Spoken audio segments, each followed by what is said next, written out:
Hi, welcome. So today we're going to go into the content and find Unit 3, working with digital images. I'll click on that and let's see, is there a quiz at the bottom of this one? There isn't a quiz. Okay, so I'm just going to go with 3.01, opening and saving images. In this unit, you will learn about the properties of digital images so you can create, save, open, and resize them.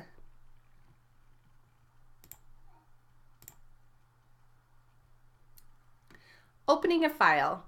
You're going to complete these steps to open an image for this lesson in GIMP.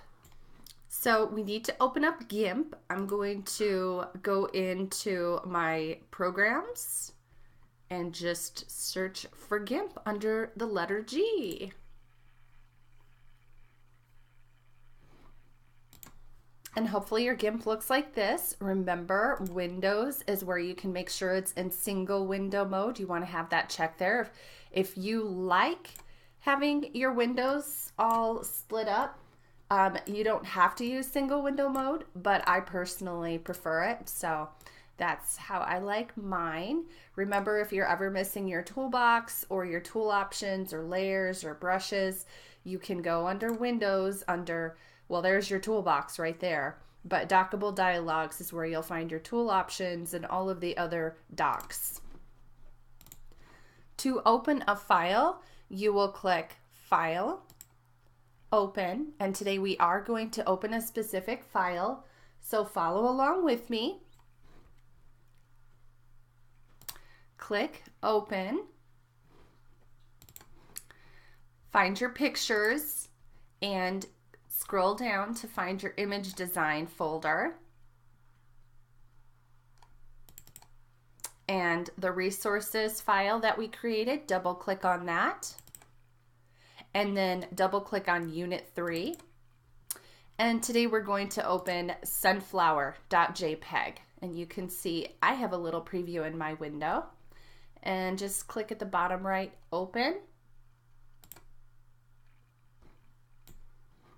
And that image will appear in your view. Now, in this class, I do have a very specific way that I want you to name all of your files. So you're going to go ahead and save right away. File, Save As, and you will notice that it pulls up and it already gives you a name, Sunflower. That's based on the original name, and it is creating an extension .xcf. And that is because this is no longer going to be a JPEG. When you save this inside GIMP, you're saving a GIMP file. So this means that you can open this back up and edit it. All of the changes that you've made will be there. All of your layer work, which you'll understand what that is, layer, will be there. So how do you name your files in this class? You're going to put your first and last name first. You are always going to name your files with your first and last name. Okay, so on assignments and on rubrics, when I put first, last, I actually want your first and last name. I have some students that get a little confused and they actually type in the words first, last. So I'm just trying to clarify to you that what that means is it needs your first and last name. That is to come at the very beginning of the file, and the reason why is because then all of your artwork will be under your name if I go to search for it, rather than having your artwork split up all over in different places because the first letter of all of your artworks have a different letter. If that doesn't make sense, that's okay. All I'm asking you to do is just make sure that you start every file name with your first and last name. Please do that for me. Okay, and then this is Unit 3, so I'm just going to name it my first and last name and Unit 3 and leave the .xcf. That's really important that you don't get rid of .xcf. It's called a file extension, and the computer does not know how to open a file in the appropriate program if you do not have the file extension on there, which means that essentially your file would be useless. So then you're just going to click Save. At the top, you'll notice that your file name is now saved at the top. So you can tell that you have saved it. Now, it's very helpful that you save your file right away because GIMP uses a lot of RAM, your random access memory, your working memory. So anytime you feel like I clicked on something and it didn't respond, or I'm doing something and it's not working, just come over and go File, Save. You can do that now, and you'll want to save as frequently as possible. That's going to free up your RAM so that it works more efficiently. The other caution is when you do start working in GIMP, make sure that you don't have any files on your computer that have not been saved. In the event that you do forget to save frequently and you overwhelm your computer's RAM, it might crash on you. If that's the case, you don't want to lose any work. So make sure everything that you've been working on is saved. Another way to make sure that your GIMP is working well is to close other programs and restart your computer before you open it up to make sure that it is running optimally. Image file formats. Have you ever looked at image file extensions? A dot followed by letters or numbers at the end of a file name? The extension after an image can tell you a lot about the image itself. There are many different image formats. File extensions such as .jpg, .tif, .gif, and others can be found after an image's file name. Did you notice when you opened the picture of the sunflowers that the name of the file was sunflower.jpg? The .jpg is the file extension. When you work in GIMP, all images are saved as .xcf images. This means that the image can only be opened in GIMP. When you are finished working with your image in GIMP, you will save it in a different file format so you can share it with others. The next few pages will describe the most common types of image formats. JPEG. JPEG is short for Joint Photographic Experts Group. It is the most popular of the image formats used on the web. JPEG files are considered to be lossy, meaning much of the information is lost from the original images when you save in this format. When you save an image as a JPEG, the file discards most of the information to keep the image file size small, which means some of the quality is also lost.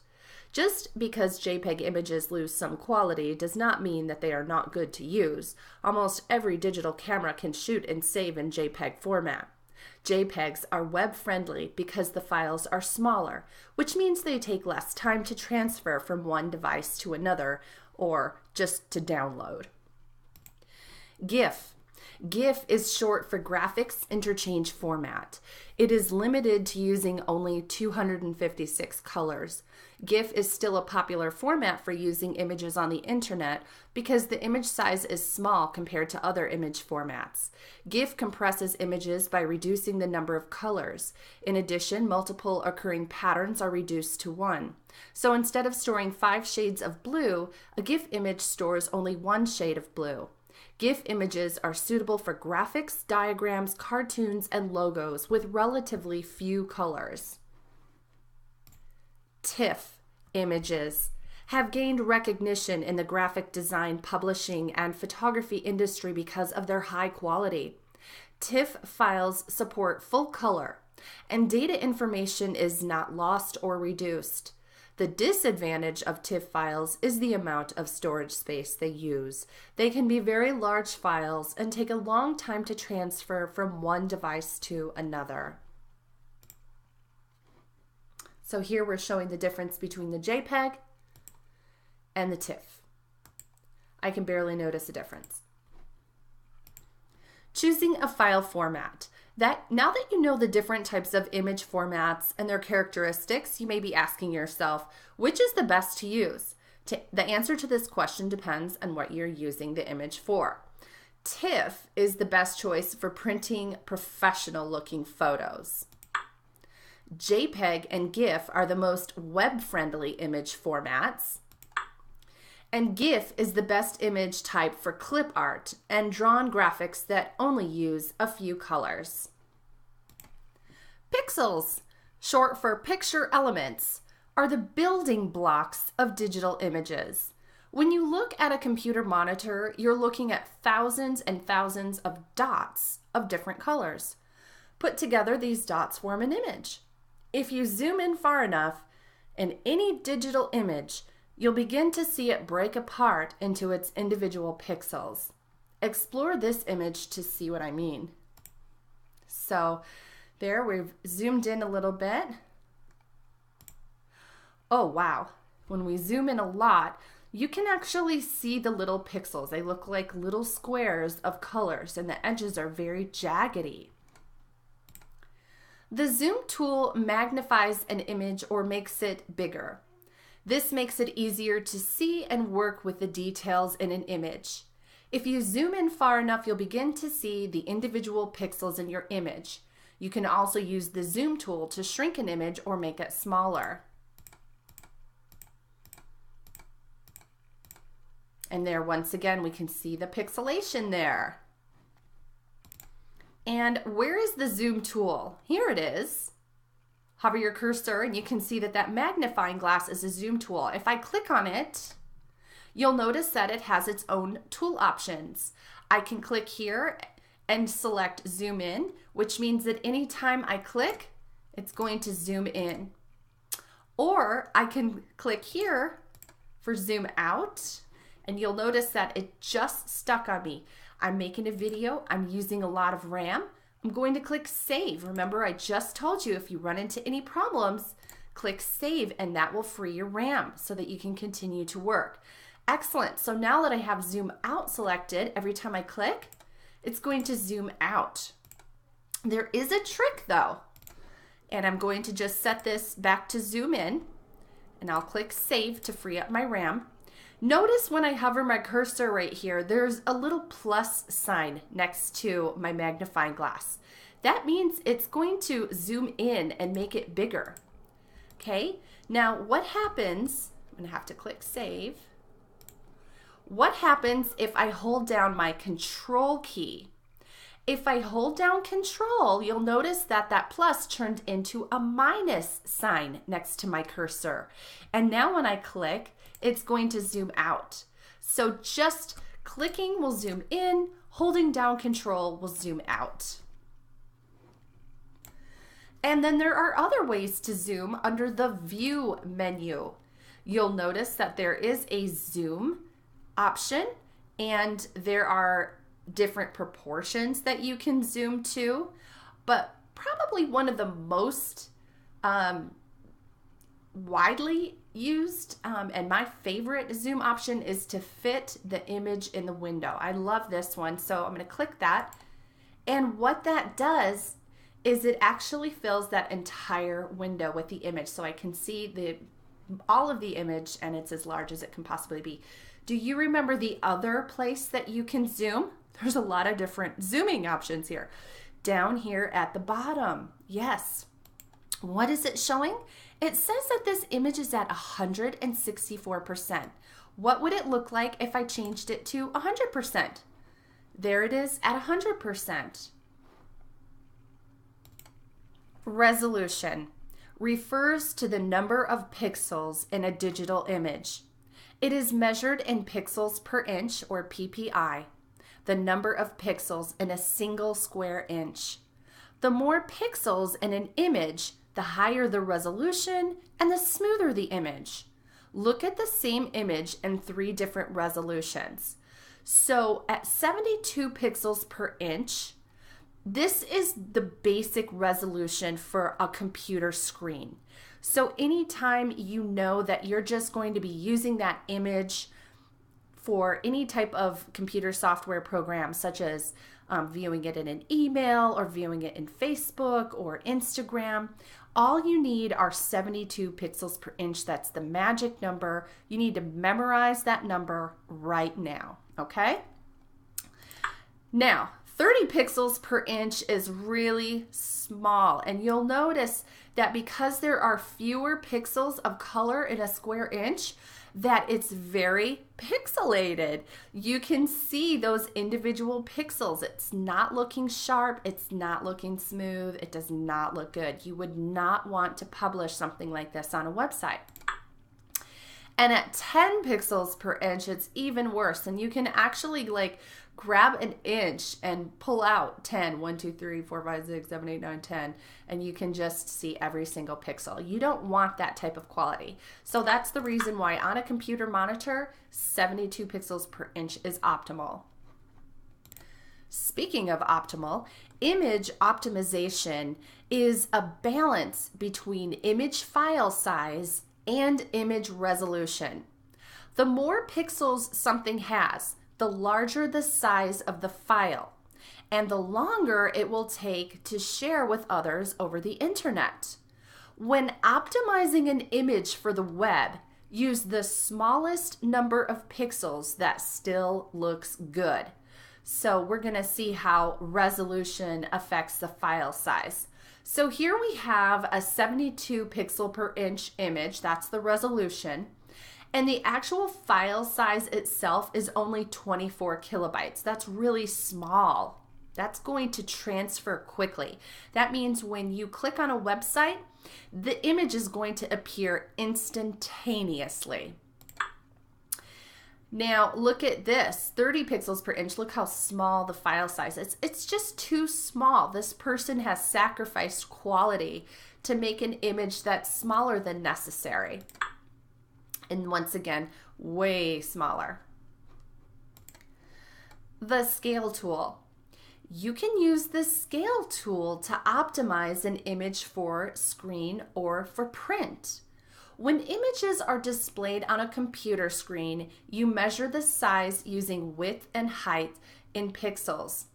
The larger the size, the larger the picture will display on your screen. The resolution of an image applies to printing only and has no effect on the image's size when it is displayed on a computer screen or mobile device. And the reason for that is that on the computer screen, it can only do 72 pixels per inch. So you don't need 300 pixels per inch on a computer screen.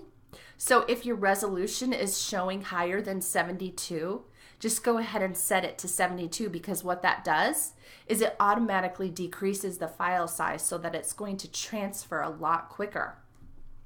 The higher the resolution, the better the quality of print, however. So if you're printing, you do want your resolution, and I know it says between 150 to 200. Oh, it says with a resolution of 150 pixels will be somewhat noticeable. Yeah. So if you're printing, you want your resolution to be 300 pixels per inch at that point, okay? Because if it's less than 300, it's going to look pixelated on paper. So I want to give you an opportunity to actually optimize an image. So we are going to open up a different file now. I want you to go File, Open.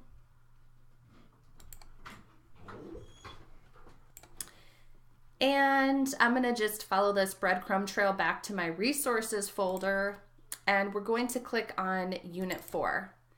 And as you can see in Unit 4, there is an image that is 2.1 megabytes, and that's pretty large. So I'm going to click on that image. It's image number 3. It's the one with the bunny rabbit. So everybody go ahead and click on that and open that up. And it has an embedded color profile, so just go ahead. I usually just click convert. All right, so here we go. We've got this image, and the first thing we do is what? File, save as, and you're going to save it with your first and last name, and we'll just call this optimizing. First and last name, optimizing.xcf, and then click Save. Perfect, and you can see the file name at the top now. So remember how it said you can go to Image, Scale Image? So we're going to do that right now, okay? And I know that they like you to do things in pixels, but I don't think in pixels, but I can think in inches. I am very familiar with how much an inch is. So I like to click on this drop down box over here, and I like to change it to inches. That way I can visualize how big it is. So right now it's saying that it's 7 inches by 4 inches, okay? And it has a resolution of 300. Well, if I'm only going to be displaying this on a computer screen, do I need a resolution of 300? No, that's overkill. What can the computer screen display? It can display 72 pixels per inch. So I'm going to change this to 72 pixels per inch, and that's going to make the file smaller. So I'm going to go ahead and make sure that this is locked. When you have these links locked together, that means if I change one of the values to 72 and I hit tab, the other value will automatically change. Now notice what happened with the width and the height. To make up for the smaller resolution, the width and the height got bigger. It took all of the information and it spread it out, it blew it up, okay? So now I can go ahead and make sure that my width and height are doable. So what was it before? It was about 7. So I'm going to change this to 7 and hit tab, and it will automatically figure the height, okay? So now I've got a file that's 7 inches by 4 inches, just like it was before, and the resolution is 72. So I'm going to go ahead and hit scale. And now, whoa, look at how small it is. Uh-oh, what happened? This might scare you. But no, what's happened is, look at down here at the bottom.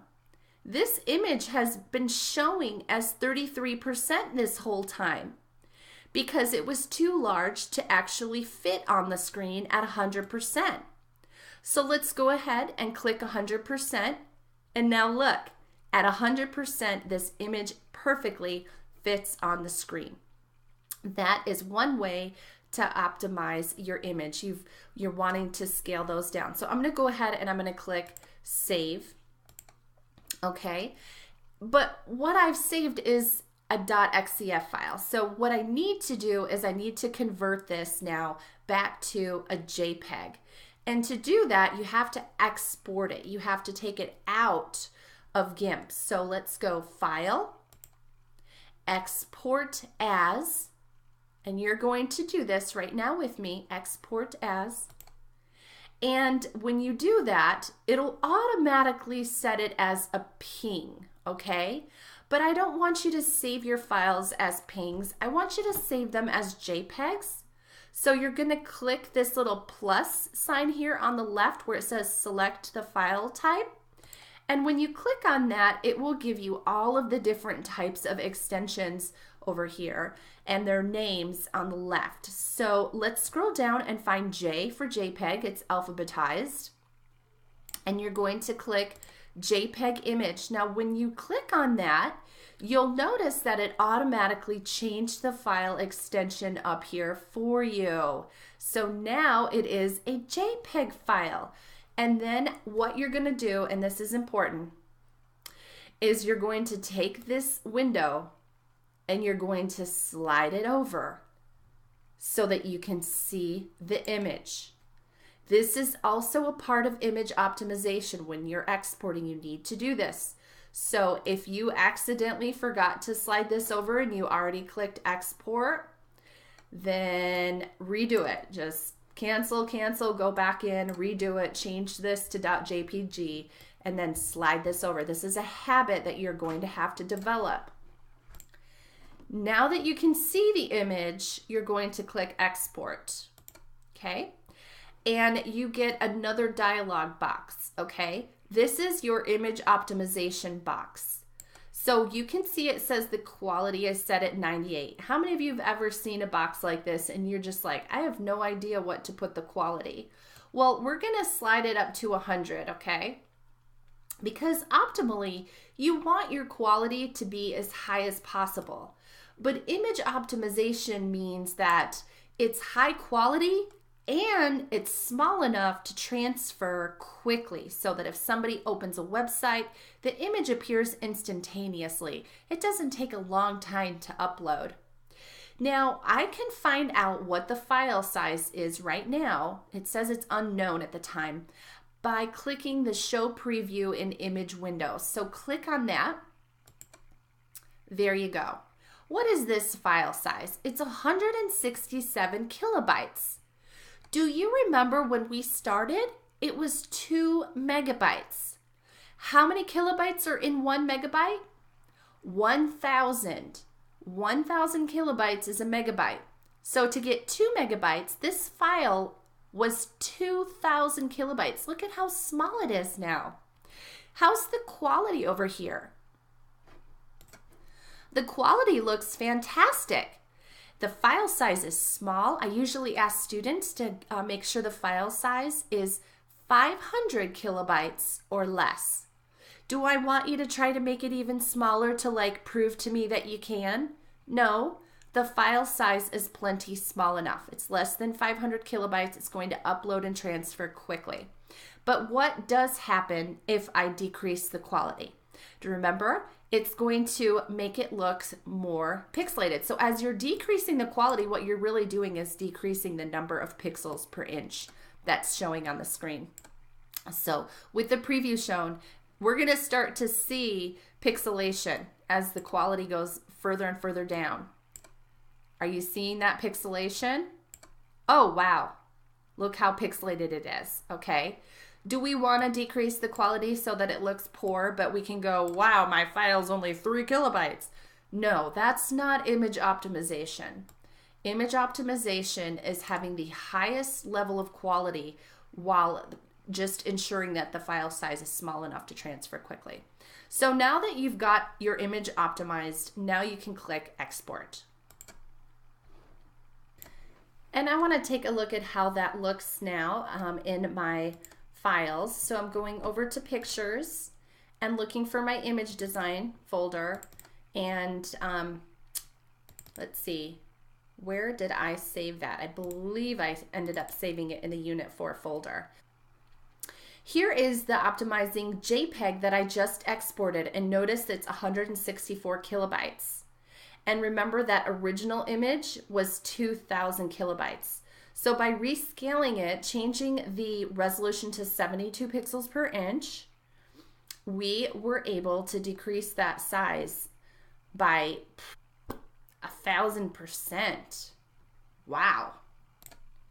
Quiz, which image has the highest resolution? Is it 1, 2, 3, or 4? Well, I think that number 2 looks the sharpest. Ooh, apparently. You know, I must be blind. That looked really sharp to me. I'm going to go with 4 then. Let's see, try again. Oh, there we go. 4 was the sharpest. Okay. Image information. You can find out information about your image, such as file size, pixel dimensions, resolution, and more from within GIMP. Complete this step to locate the image properties of the sunflower image. Image information. To gather information about your image, click the Image menu and then click Image Properties. As you can see, the Image Properties menu box pops up. Here you can see the Image information. To gather information about your image, click the Image menu and then click Image Properties. As you can see, the Image Properties menu box pops up. Here you can see the size in pixels, what size the image will be if you print it, the resolution, and many other informative items that you need to know. Okay, let's just review that and practice that ourselves. To find the image properties, you're going to, and if you're on the sunflower, click Image, and then all the way at the bottom, click Image Properties. Do that now. And then you can see the size in pixels, the print size, so the inches, which is really helpful to be able to visualize how large something's going to be, the resolution, 72 by 72. Would you want to print that with a resolution of 72? No, you'd want a resolution of 300. If you don't have a resolution of 300 and you go to print, it's going to look funny. And then, yeah, the size and the memory that it's taking up, 1.7 megabytes. That's pretty big. And then you can just close that. Okay, so we finished with unit 3, okay? And you're going to come down to the drop box at the bottom of the unit and make sure that you follow the directions, which if you're watching this video, you have. You've watched the Unit 3 video tutorial already. You can pause this video as needed to complete the steps. You can rewind and watch the steps again if you didn't get them the first time. And just do make sure that you follow these tutorials step by step.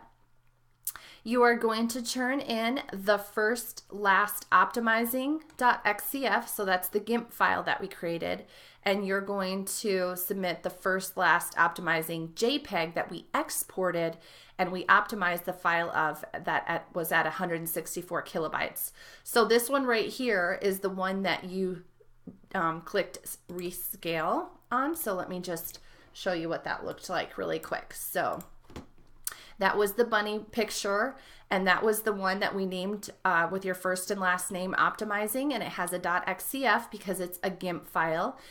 We went into image and we scaled that image. We changed the resolution to 72, and we went into inches and we set the width to 7 and hit tab, and we got 4.63 and we hit scale, and then we saved that. Okay, so that's what you're submitting. So make sure if you haven't hit save yet that you click save on that.